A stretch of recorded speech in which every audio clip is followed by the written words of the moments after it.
Bonsoir à tous, chers amis de l'autocross et du sprint car. Quel plaisir de vous retrouver en ce samedi soir sur le circuit de Elne. Elne-Ortafa, quelques kilomètres de Perpignan pour cette quatrième épreuve du championnat et de la Coupe de France d'autocross et de sprint car. Ce soir encore, on a voulu vous réunir le gratin. 9 pilotes pour représenter les 9 catégories qui donnent leur lettre de noblesse au championnat et à la Coupe de France d'autocross et de sprint car. Je vous propose de me suivre pour aller à la rencontre de chacun d'entre eux. Le premier qu'on va rencontrer est un pilote officiel, puisque oui, ça y est, en autocross, nous avons des pilotes officiels en compagnie de Corentin Aubray. Corentin, le retour en Coupe de France et puis pilote officiel de l'écurie Kamikaze. Oui, on est revenu la saison dernière en Maxi Sprint avec un Kamikaze 2 au championnat de l'Ouest, donc ça s'est super bien passé puisque je termine deuxième du championnat. Et donc cet hiver avec Stéphane et toute l'équipe de Planet Car Cross, on s'est mis d'accord et je suis devenu pilote officiel K3, donc c'est vrai que c'est une belle opportunité que j'ai su saisir. Je crois qu'encore une fois, Stéphane, le dirigeant de cette société, ne s'est pas trompé. On regarde les résultats d'aujourd'hui, une pole, une deuxième place, une première place en deuxième manche. Ouais, ça se passe bien, on fait tout pour que ça se passe bien avec EMC pour les amortisseurs et RGB pour le moteur. Et ouais, ça se passe bien. Après à Saint-Vincent, ça se passait bien comme ça et j'ai tout perdu en demi-finale, donc j'ai fini dernier du week-end. Donc c'est pour ça, faut rester concentré et aller jusqu'à la finale comme ça. Corentin, tu fais partie des pilotes qui sont intéressés par ce qu'on a mis en place l'an dernier. Ce qu'on a mis en place l'an dernier, c'est le prix des réseaux sociaux. Tu es un grand communicant. Ouais, on essaye de communiquer, c'est vrai que c'est sympa. Comme ça, la famille peut suivre même de loin, les sponsors. Et bon, ça fait toujours plaisir d'être suivi. Merci Corentin, bonne fin de week-end ici à Elne. On continue si vous voulez bien avec un pilote de la division Tourisme Cup avec Nicolas Guillon, celui qu'on appelle Nicolio. Nicolas, pole position à Saint-Vincent-des-Landes il y a 15 jours et puis malheureusement un fait de course qui a ôté tous les espoirs de marquer de gros points. C'est ça, on a perdu à Saint-Vincent la pole de finale suite à un arrosage à mon avis un peu trop élevé au premier virage. Je me suis fait surprendre et là je me suis sorti et donc je finis 13e ou 14e de la finale A. Là c'est vrai qu'on perd beaucoup de points pour le championnat. Là c'est vrai que ça nous a fait mal en espérant que ça aille mieux ce week-end. Bon, malgré cette manche de 8, demain il y a du boulot. Voilà. Demain il y a du boulot, pour autant ce matin on signait quand même le 5e temps des essais chrono qui permettait de se rassurer et de confirmer qu'on était dans le bon rythme. Oui, 5e temps c'était pas si mal que ça, on prenait un départ de manche sur la première ligne, donc c'était plutôt pas mal. La première manche on fait deuxième, donc plutôt bien. On s'est dit on va se rattraper encore à la deuxième manche et puis là voilà, je me sors au premier virage donc, et là je finis 8. Voilà. En espérant que ça ira mieux demain matin. Voilà. C'est ça, exactement, il va falloir cravacher demain matin. Ouais, il va falloir se cracher dans les mains et on va faire ce qu'on va pouvoir et on verra demain soir ce que ça donne. Voilà. Merci Nicolas. Le championnat et la Coupe de France d'autocross et le sprint car, ce sont des pilotes connus et reconnus, des familles qui résonnent depuis des années dans le paddock, mais ce sont aussi souvent de belles surprises. En voilà une belle surprise, Clarisse Jeannot, qui nous a rejoint cette année avec sa sœur dans la division junior sprint. Après quelques courses en CAC, en championnat régional, vous avez décidé de franchir le pas et de rejoindre le championnat de France cette année. Oui, tout à fait. Donc ça faisait 2 ans que je faisais le CAC en catégorie junior sprint. C'était une opportunité pour nous qui s'est ouverte donc cette année. Donc on a tout de suite accepté cette demande avec ma sœur. Notre père nous a proposé ça, donc bien sûr on n'a pas refusé. Et donc là, oui, donc ça se passe plutôt pas mal pour l'instant. Ça se passe plutôt pas mal. Quelle première journée exceptionnelle aujourd'hui à Elne, Clarisse. Bah oui, je m'attendais vraiment pas à ça. Après donc Moron, les 3 premières de la Coupe de France, donc je les connaissais pas du tout. Les essais m'ont un peu m'ont un peu compliqué les choses. Et donc là, je connaissais la piste. J'ai dit, faut que j'y aille directement. Je signe donc la 4e place. Et donc je gagne mes 2 manches qualificatives, qui étaient pour moi, c'était un rêve. C'est un rêve de gagner. Après, il faut que ça continue, bien sûr. Il y a quelques clientes dans cette division Spring Girl avec quelques titres de championne de France qui traînent à l'image des 3 titres de Julie Maclouf et de pilotes expérimentés comme Corinne Edmond qui sont là également ce week-end. Ah oui, c'est sûr, elles sont très très fortes. Je fais ma place et faut y aller. Hein. J'ai mon équipe derrière moi qui me booste et à chaque fois. Donc, puis surtout qu'elles sont très très fortes. Donc si je fais une seule erreur, je sais qu'elles me passeront, comme Chloé Leroy qui est très forte aussi. Merci Clarisse, bonne fin de week-end. Merci beaucoup. Allez, on continue avec un autre pilote. Alors celui-là, c'est pas une révélation. Ceux qui ont la chance de le connaître savent que c'est un pilote qui a l'habitude de briller. Viens à côté de moi. Simon Rivière, catégorie Buggy Cup. Simon, on attendait cette saison de rêve avec un engagement complet et un engagement fort de toute ton équipe. Je crois que c'est cette année. Dès Moron, quand on a connu et que tu as formalisé ton engagement, on s'est dit attention, ce garçon-là, il va falloir le suivre. Ouais, voilà, c'était le but de cet hiver, essayer de s'engager pour tout le championnat, de trouver des partenaires qui vont nous suivre pour cette folle aventure du championnat de France. C'était chose faite et voilà, donc après on partait sans pression financière surtout, donc tout relâché et voilà, donc maintenant on n'a plus de pression, le but c'est de s'amuser, de se faire plaisir et puis de gagner. Donc on va tout faire pour. Simon, comment se passe ce week-end ici à Elne? Et ben, ce week-end il ressemble aux autres week-ends, il commence super bien, j'ai fait la pole ce matin et j'ai gagné mes 2 manches. Par contre on va éviter de faire comme les autres dimanches, c'est-à-dire finir 4e, donc voilà, donc on va essayer de tout faire pour pas se mettre la pression et puis finir un week-end comme il faut. Simon, ce châssis Ross Cross a été éprouvé, testé, il a tout connu dans les divisions du sprint car, dans la Buggy Cup certains l'ont utilisé aussi. Je crois que tu es aujourd'hui le meilleur ambassadeur de cette machine en division Buggy Cup. Aujourd'hui, je ne sais pas si je suis le meilleur, mais en tout cas, c'est un châssis avec lequel je me fais plaisir. Emeric Martineau m'a beaucoup fait rêver avec ce châssis, avec son pilotage. Je me suis dit que c'était peut-être le châssis qui correspondait le mieux à mon pilotage. Donc voilà, aujourd'hui, avec ce moteur, avec le 1400, là, il y a une osmose au top. Donc voilà, pourvu que ça dure. Et puis on va essayer de faire monter les couleurs Ross Cross. Eh bien, écoute, le rendez-vous est pris pour demain. Merci Simon. On continue avec celui qui signait sa première victoire en Coupe de France. Elles sont importantes, ces premières victoires, surtout quand on roule dans une catégorie de promotion. Cette catégorie que souvent je dis réservée aux gamins. Thomas, première victoire à Saint-Vincent-des-Landes, une épreuve mythique du côté de Nantes. Je crois que quand on décroche une victoire à Saint-Vincent, on a marqué une jolie ligne dans son CV de pilote. Ah bah oui, c'est sûr, gagner à Saint-Vincent. Si j'aurais dû choisir une victoire, j'aurais choisi Saint-Vincent. Donc ouais, première victoire. À Moron, je ne suis pas passé loin. J'ai eu une crevaison qui m'a empêché de au moins monter sur le podium. Donc ouais, je suis content d'avoir gagné à Saint-Vincent. Ouais. On le sait, vous êtes une équipe familiale. Les châssis sont construits, sont une idée originale du grand-père, on le sait. Vous êtes une équipe de cousins et cousines à rouler. On sait que c'est ton cousin Quentin qui est peut-être l'homme fort de cette saison. Pour autant, cette victoire loupée à Moron, cette victoire conclue à Saint-Vincent te permet toi aussi de te relancer dans la course. Ah bah oui, c'est sûr. Quentin roule vite depuis le début, il est super régulier, que ce soit en manche, il est régulier tout le temps. Donc Quentin est fort, mais bon, il y a Timo aussi et Gauthier qui sont là. Donc non, faut rien lâcher et puis on verra à Faleras quoi. Bon, voilà. Châssis Sprinter, construit, je disais, une idée originale de ton grand-père. Vous êtes une famille, il y a ton papa, il y a les oncles, tout le monde travaille sur ces machines et continue de développer ces machines. Oui, exactement. La machine a été créée par mon grand-père en 2002, si je dis pas de bêtises. Mais il n'y a pas grand-chose qui ont évolué depuis 2002, hormis les cellules. Parce que comme on grandit, il faut de plus grandes cellules. Mais sinon, non, on n'a pas vraiment évolué. Et puis bon, ça marche depuis le début, quoi. Ça a tout le temps bien marché et ça marche encore aujourd'hui, quoi. Merci Thomas. Bonne fin de week-end. On continue avec un autre pilote. Celui-là est bien connu. On parlait des noms qui résonnent sur les paddocks d'autocross depuis des années. Et bien celui-là a la modestie d'accrocher quelques 5 titres de champion de France dans la catégorie Rennes, la catégorie Super Buggy. Christophe Rigaudière est de retour aux affaires avec cette polo qu'il nous a présentée il y a quelques années maintenant. Il a fallu la développer. On continue encore le développement, Christophe. Oui, on l'a sorti il y a 1 an et demi environ et on a beaucoup travaillé. On s'est rendu compte l'an dernier qu'on était hors sujet, quoi, complètement. Et donc là, on a confié à Gaylord, donc Jean Motors, la mission de nous remettre tout ça en ligne. Et malgré tout, on progresse. Bon, on a beaucoup de soucis, mais on progresse à chaque course. Et puis, on a encore beaucoup de travail à faire dessus. Mais on va y arriver parce que c'est une bonne auto. On a eu l'occasion d'en discuter aujourd'hui, Christophe. Tu me disais qu'effectivement, on est pour l'instant encore loin du compte, mais toutes les améliorations apportées, tous les défauts que vous avez pu détecter, vous avez su les corriger et à chaque fois vous franchissez une étape. Ah oui, c'est clair que chaque course pour nous, on se demande ce qui nous attend parce qu'on sait très bien qu'il va nous arriver quelque chose. Mais on les corrige à chaque fois et je pense que on sera prêt sûrement en fin de saison, plutôt pour l'an prochain maintenant encore on va dire.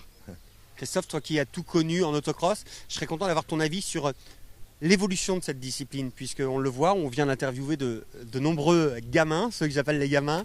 Je crois qu'on a une discipline qui a le vent en poupe. Je crois que la Fédération française de sport automobile, l'OFAC, les organisateurs, tout le monde se met en œuvre pour que cette discipline ait encore de super belles années, de super belles décennies devant elle. Alors moi, ça fait quand même un certain temps que je roule. Mais bon, cette discipline, j'arrive pas à m'en lasser. Et puis quand je vois tous ces jeunes qui sont là, qui marchent comme des avions, du beau matériel, franchement, ça donne encore plus envie, quoi. On peut pas arrêter ça, quoi. C'est trop bien comme sport. On sait que le gamin est dans la course et qu'on aura la chance de revoir Maxime dans 15 jours du côté de Bourges. Oui, c'est une petite sortie exceptionnelle. Donc il a loué la machine à Johnny, une très très bonne machine. Bon, Max n'a pas beaucoup roulé, mais bon, le principal c'est qu'il se fasse plaisir, voilà, tout simplement. Merci Christophe. Bonne fin de week-end ici. On continue avec, vous l'avez vu, on monte, hein, on suit l'ordre du championnat, la division Buggy 1600, avec celui qui, on pourrait croire en difficulté, mais il n'en est rien, puisque même s'il n'est que deuxième du championnat, il n'a qu'un petit point de retard. Thomas Christol, division Buggy 1600. Thomas, Claude Feuillade, c'est la renaissance cette année de Claude. Pour autant, tu as toujours été dans le coup et tu n'accuses qu'un petit point juste derrière lui. Ce n'est rien. Ouais, c'est rien, c'est sûr, c'est qu'un point. Bon, un point, ça joue aux essais, ça joue en match, ça joue n'importe où. Après, ouais, Claude, je pense qu'aujourd'hui, il revit par rapport à l'année dernière. Là, il a une bonne auto, ça marche nickel. Moi, ça c'est bien aussi, je suis content quand même. Mais bon, là, une journée difficile aujourd'hui, mais dans l'ensemble, 2 podiums en 3 courses, fini, donc on est quand même content. Thomas, tu me confiais à Saint-Vincent-des-Landes le dimanche soir, Florian, dans 15 jours, on sera à la maison et là, j'ai l'intention de performer. Et du coup, on a mis les moyens en œuvre, on peut le dire, puisque c'est autorisé par la réglementation. Ce week-end, tu as décidé d'embarquer la radio. Ouais, on a fait le choix, donc on a discuté depuis quelques semaines et on a fait le choix de la prendre, donc on sait que c'est autorisé depuis cette année. Du coup, pourquoi pas l'utiliser? Donc c'est vrai que c'est super dans le sens où c'est que avant de courir, on sait tout ce qui se passe autour de la course, on sait qui est devant, on sait que c'est difficile. Après en roulant, c'est un peu plus complexe, là on essaie de régler au fur et à mesure. Parce qu'on entend quelques grésillements, il faut changer, il y a des interférences, il faut changer, mettre des antennes, tout ça. Mais au final, on trouve du bon, parce qu'on est au courant avant, sans même le voir, donc ça permet d'anticiper les choses et non, c'est bien, c'est bien. Les infos les plus importantes sont à mon avis de savoir ce qu'a fait ton principal concurrent dans la série d'avant, de connaître quelle est la situation de la piste en fonction de l'arrosage. Ce sont les éléments importants dans cette communication radio. Et puis après, peut-être éventuellement être capable de signaler des problèmes mécaniques s'il y en avait. Ouais, le plus important, je pense que position sur la grille, savoir que celui qui est à l'extérieur, il voit où ça arrose, où c'est que ça démarre bien la manche d'avant. Après, bien évidemment, savoir où c'est que les concurrents sont. Savoir qui est devant, bien, pas bien, où il va bien, où il va pas bien, où c'est que moi je vais bien, où c'est que moi je vais pas bien. Et du coup, au fur et à mesure, en global, on essaie de trouver des améliorations. Et je pense qu'à la fin de ce week-end, on y verra que du bon. Thomas, je résiste pas à l'envie de te poser cette question. On le sait, il y a l'objectif du championnat de France. Je sais aussi que tu avais fait résonner la Marseillaise dans la vallée de Saint-Georges de Montaigu. Quels sont les objectifs pour cette année? Toujours les mêmes. On ne change pas, hein. J'ai envie de gagner là-bas, j'ai envie de gagner à Saint-Denis, j'ai envie de gagner partout. Donc non, je vais y aller et je vais essayer de gagner, bien sûr. On va faire tout on va tout mettre en œuvre pour et j'espère qu'on sera encore une première place en Europe. Thomas, une dernière question pour les gens qui te suivent et qui s'interrogent. Est-ce qu'il y aura un jour un programme européen pour Thomas Christol? Un jour. On n'en saura pas plus. Thomas Christol, 2e du championnat de France. Ces pilotes et ces constructeurs et ces machines nous font rêver depuis des années. Pour autant, eh bien, il y a certains petits nouveaux qui viennent, qui construisent des châssis dans le fin fond de leur village, au fond du garage, et puis qui d'un jour comme ça éclatent au grand jour. C'est le cas aujourd'hui pour Nathan. Nathan est le châssis GRX2. Nathan, ancien pensionnaire de la division Junior Sprint. Vous avez monté cette année un super sprint. Quelle magnifique surprise que de signer la pole position ce matin en super sprint. Oui, l'année dernière, on n'est pas passé loin du titre en junior du coup. Et bon, comme j'étais un peu déçu, j'ai voulu complètement changer cette année et passer à autre chose.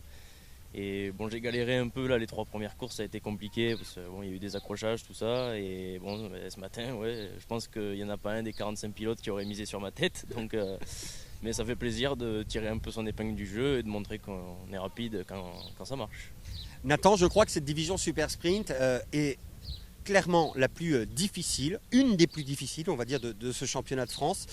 Pour autant, elle réserve de belles surprises. Johan Gilloin en début de saison, Valentin Clénet qu'on a vu briller du côté de Saint-Vincent-des-Landes, et puis toi, cette pole position surprise. Alors, on te connaissait bien sûr excellent en division junior sprint, mais la performance qui a été réalisée ce matin en super sprint est formidable. Oui, c'est comme Johan Gilloin, tout ça, avec des pilotes qui arrivent et qui tirent leur épingle du jeu. Et voilà, ce matin, j'avais pour Lièvre Tony Lomont, je savais que c'était quand même une référence. Et je voyais que je remontais et limite me faire gêner dans le dernier tour. Et je me suis dit, là, il y a quelque chose à jouer. Donc j'ai tout lâché dans le dernier tour et ça a payé. Hein.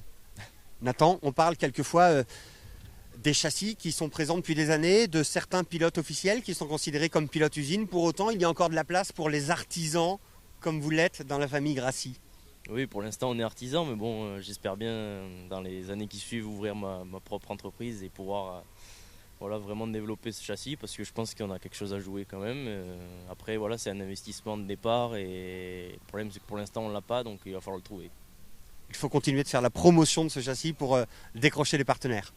Oui, voilà, donc après en super sprint c'est un peu compliqué parce que là la pole ce matin, mais bon après pendant les manches ça se passe pas toujours comme il faut, c'est les joies de la super sprint de toute façon. Je savais que ça allait être compliqué, mais bon on va essayer de déjà rentrer dans une finale en cours de saison, ce serait bien. Merci Nathan.